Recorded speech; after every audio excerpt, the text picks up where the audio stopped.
आवासीय विद्यालय में निःशुल्क शिक्षा हेतु नामांकन की व्यवस्था भी किया गया है। स्पीडी ट्रायल चलाकर दोषी को सजा दी जाएगी और कुर्नी कफेन में भी एफआईआर दर्ज कर लिया गया है।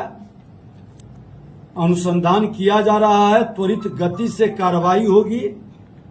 कार्य में लापरवाही बरतने वाले एसएचओ और 2 पुलिसकर्मी को सस्पेंड किया गया है।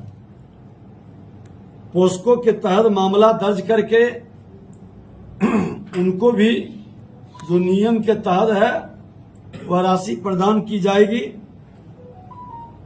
स्पष्ट निर्देश दिए हैं कि अवैध धंधे में लगे लोगों को चिन्हित कर उस पर कार्रवाई इमीडिएट शुरू हो और हर हाल में 12 घंटे के अंदर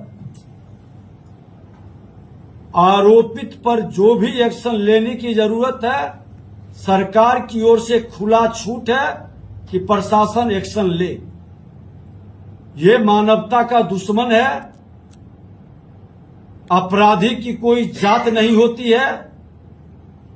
हर समाज को इन्होंने लज्जित और कलंकित किया है और ऐसे लोगों के साथ किसी की सहानुभूति नहीं रहेगी और कहीं से भी किसी की सहानुभूति झलकी तो वो इससे लोगों पर भी एक्शन लेने से सरकार पीछे नहीं हटेगी।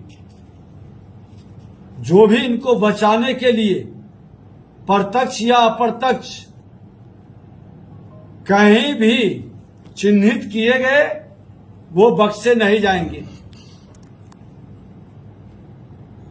और कुछ लोगों की शिकायत आई है कि जमीन माफिया गिरी के अंदर इस तरह के लोगों की मानसिकता और मनोबल को बढ़ा है।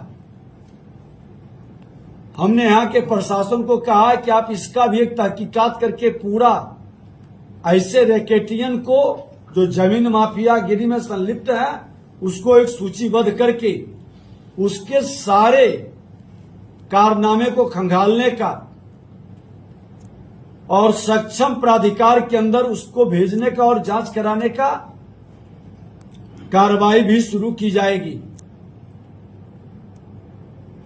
किसी भी स्थिति में बिहार सरकार इस तरह के आसुरी प्रवृत्ति और अराजकता उत्पन्न करने वाले मानसिकता को बख्शेगा नहीं। एक्शन हर हाल में होगा। नाटक करना है, नाटक करे, लेकिन एनडीए सरकार बिहार के मुख्यमंत्री नीतीश कुमार जी हर दोषी को कड़ी सजा देंगे, बख्शे नहीं जाएंगे अपराधी। ये सख्त चेतावनी दी गई है और जो भी स्थिति हो इनकाउंटर करने का, बुलडोजर से घर ढहाने का या उसकी अवैध संपत्ति को जब्त करने का वो तमाम छूट प्रशासन को दी गई है। खुल करके एक्शन ले और एक्शन दिखाई पड़े इसकी मॉनिटरिंग प्रभारी मंत्री के नाते मैं स्वयं कर रहा हूं। जिलाधिकारी और एसएसपी भी बैठे हैं। हर हाल में एक्शन होगा। नेता प्रतिपक्ष ने फेसबुक पोस्ट के जरिए कहा है कि 2022 में जिस डॉक्टर को हम पद से हटा चुके थे, प्रपत्र का गठित कार्रवाई की गई थी, फिर वो डॉक्टर की बहाली हुई और उपाधीक्षक पीएमसीएच के रूप में पोस्टेड किया गया और फिर उसे पद से हटाया गया।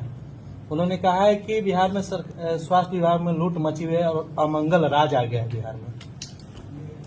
देखिए, प्रतिपक्ष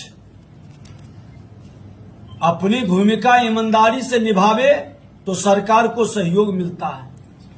लेकिन ये कैसा प्रतिपक्ष है? मैं भी नेता प्रतिपक्ष रहा हूं। इसी मुजफ्फरपुर के अंदर राहुल साहनी की हत्या हुआ था और आज नेता प्रतिपक्ष डिप्टी सीएम उस समय तेजस्वी यादव जी थे, सत्ता में थे। राहुल साहनी की हत्या में राजद के एक मंत्री इजराइल मंसूरी का नाम आया था। परिवार के लोग आवेदन लिख के दिए थे। किसने बचाया? आज वैसे लोग पर एक्शन हो जाती, संदेश जाता, कानून का राज स्थापित होता, अपराधियों का मनोबल नहीं बढ़ता। और मैं बैठे हुए हैं यहां पर हमारे एसएसपी, हमने कहा कि वो फाइल को भी खोजिए। आखिर वो इससे लोगों को बचाने से अपराधियों का मनोबल मुजफ्फरपुर में बढ़ा है और अपराध की घटनाओं में वृद्धि हुई। क्यों चुप है? जिसका बेटा मरा वो लिख के दे रहा है कि इसने मरवाने में भूमिका निभाया, एफआईआर तक नहीं होने दिया। मुंह मत खोलवावे नेता प्रतिपक्ष, अपनी जिम्मेवारी का पालन करें। धिक्कार है अपराध और भ्रष्टाचार के मामले में लोगों को संरक्षित करने वाले को।